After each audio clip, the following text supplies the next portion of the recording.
The Paranormal Chick here. So the following video is the actual interview of Charles Hickson.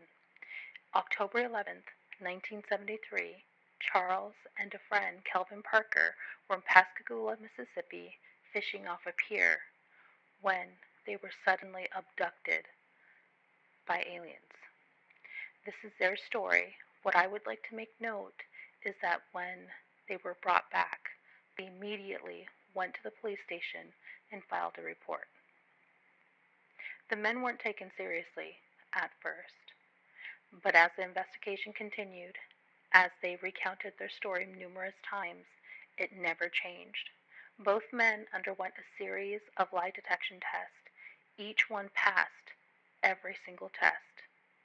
It is important to note their story has never changed. Listen to the full interview and decide for yourself. Were they abducted, or was it fantasy and made up? Like, post, comment, repost, let me know. We were sitting on the other side of the pier with our feet, over toward the river, fishing in the river. And the fish still wasn't biting, so I told Calvin, I said, well, we might as well go home. But I guess that was when I heard it. It was some kind of zipping sound. And when I turned around, in this area out here, about 40 or 50 feet out there, there was some kind of craft, it looked like it's going to come right onto the ground. But it came on down and hovered about a foot and a half or 2 feet off of the ground. But we didn't know what to do, the river behind us and that out there not knowing what it was. So, and then before we had time to really do anything, it seemed like an opening appeared. And toward the end, it was, toward us. And the blue light, it had blue flashing lights as it was, approaching the ground, but then they went out. And when the opening appeared, some source of light came from the inside. It was just almost blinding. Of course, we could see them in the opening coming from, when it started out to craft. But Did you think it was people coming out at first? Well, they had. I kind of thought it was people at first, off like that. But of course, when they appeared there in front of me, it was the most shock I've ever had in my life. What did you see? Well, they were shorter than me. I'd say about 5'2" or 3", and they didn't have a neck. They had, it seemed to come directly to their shoulders, and they had something that came out to a point about where a nose would be, and on each side the ears. And I believe that they looked like they were a little longer on the ears than the nose. But still pointed the ears. They were still pointing. It seemed to me when they came out that doorway, or that opening or whatever it was, then just almost instantly they were right there on us.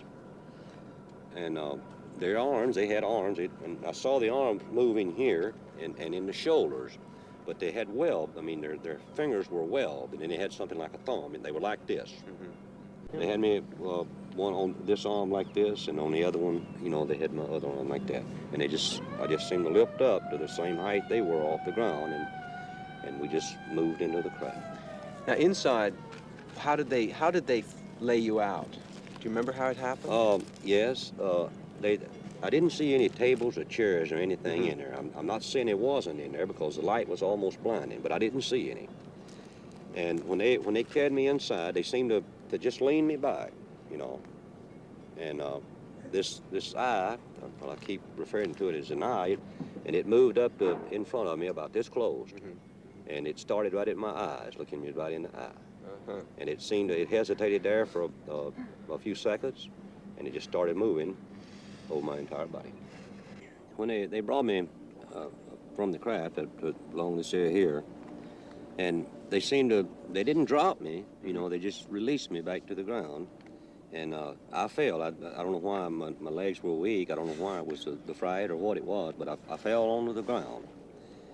And that's when I seen Calvin. He's standing right over here in this area, and he was standing facing the river with his arms outstretched like that, just like he was staring at something. Booth, tell me what happened that night in October. Well, I got up and had turned off the TV and come to the front door, which you can see right behind me. Just as usual, checking to see if it was locked. So I looked out the window at the top, and naturally I saw this object above the street light out there. So naturally it caught my eye where the lights was on it. Couldn't hear any racket or anything. So I opened the door after a few seconds to step out to see if I could really tell what it was. It just took off. Can you describe it? Well, it was round, had lights all the way around it, turning in a counter-clockwise motion. It had a dome on top with a bright light shining out through the top of it. To tell the actual figure of it or anything, you couldn't tell. You could just see the lights and the one on top. I think there has to be a reason why that Calvin and me was picked. Maybe because you could take it. Well, it might be. I don't know. I think that they know more of what's going on down here on this earth than we think. And I don't know. They might have been, you might say, looking for somebody that could, you might say, hold up under the strain and convince people that there is another world and there's some kind of life on that world. They had a job to do and they came and they did it.